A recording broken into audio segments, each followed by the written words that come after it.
प्रिय मित्रों, राधे राधे, जय श्री कृष्णा। ज्योतिष रहस्य चैनल में आपका स्वागत है।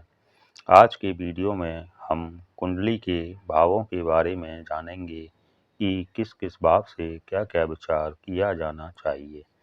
सबसे पहले मैं आपको बताना चाहूँगा कि कुंडली में 12 भाव होते हैं और यह भाव निश्चित होते हैं। जैसा कि आप स्क्रीन पर देख पा रहे हैं, जहाँ पर प्रथम भाव लिखा है वह प्रथम भाव है। यह हमेशा प्रथम भाव ही रहेगा, चाहे इस भाव में कोई भी अंक लिखा हो। इसके आगे वाला भाव द्वितीय भाव, इसके आगे वाला भाव तृतीय भाव क्रमशः। इसी प्रकार चतुर्थ भाव, पंचम भाव, षष्ठम भाव, सप्तम भाव, अष्टम भाव, नवम भाव, दसम भाव, एकादश भाव, द्वादश भाव होते हैं। उदाहरण से समझते हैं कि किसी भाव में 2 अंक लिखा है तो यह द्वितीय भाव नहीं समझा जाएगा, यह प्रथम भाव ही कहलाएगा।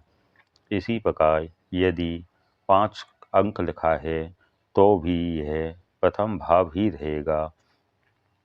इस प्रकार जैसा मैंने आपको पहले बताया था कि अंक कोई भी लिखा होने से भाव नहीं बदलेगा, भाव निश्चित ही रहेगा। तो अब आगे जानते हैं कि कौन कौन से भाव से क्या क्या विचार किया जाना चाहिए। प्रथम भाव। प्रथम भाव को लग्न भाव या तन भाव भी कहते हैं। यह कुंडली का बहुत ही महत्वपूर्ण भाव होता है, क्योंकि यह केंद्र और त्रिकोण दोनों में सम्मिलित होता है। इसलिए यह कुंडली का सबसे महत्वपूर्ण भाव है। प्रथम भाव से शरीर, रंग, आकृति, रूप, ज्ञान, मस्तिष्क, विवेक, शील, गौरव, विनम्रता आदि का विचार किया जाना चाहिए। द्वितीय भाव। द्वितीय भाव से धन का विचार किया जाता है, इसलिए इसे धन भाव भी कहते हैं।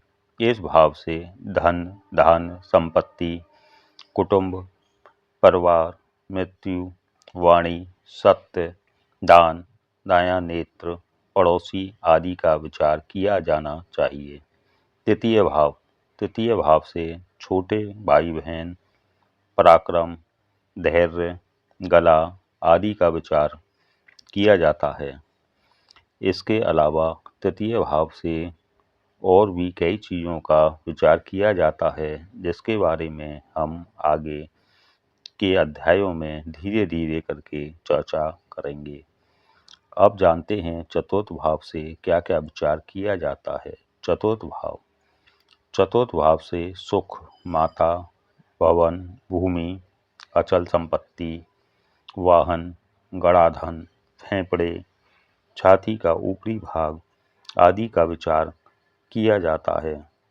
चतुर्थ भाव भी बहुत ही महत्वपूर्ण भाव होता है, क्योंकि यह भाव भी केंद्र में पड़ता है। अब जानते हैं पंचम भाव।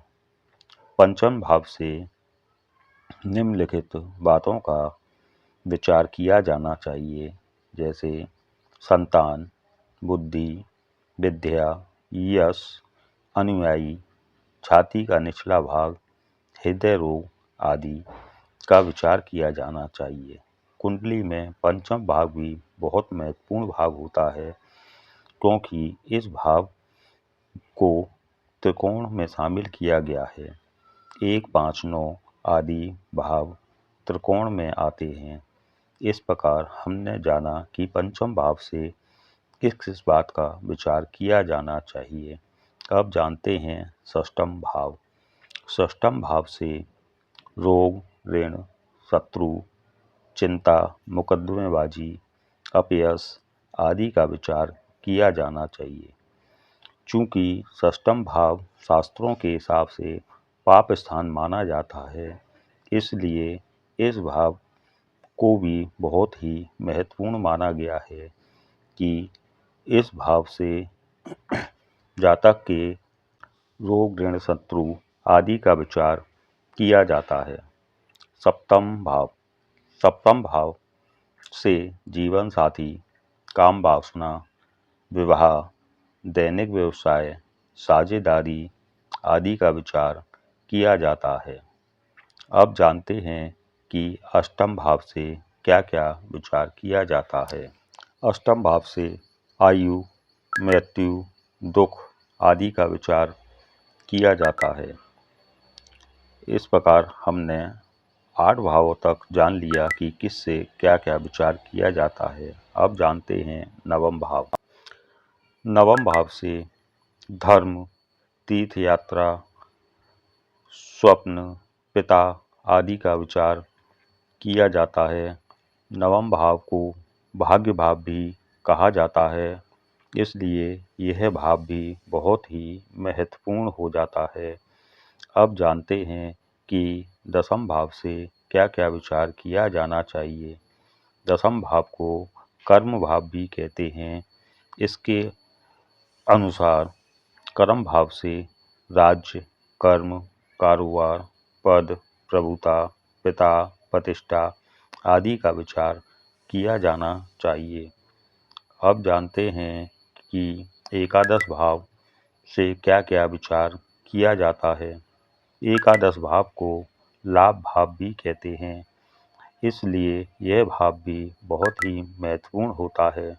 एकादश भाव से लाभ, उपलब्धि, मनोकामना पूर्ति, पुत्र वधू आदि का विचार किया जाना चाहिए।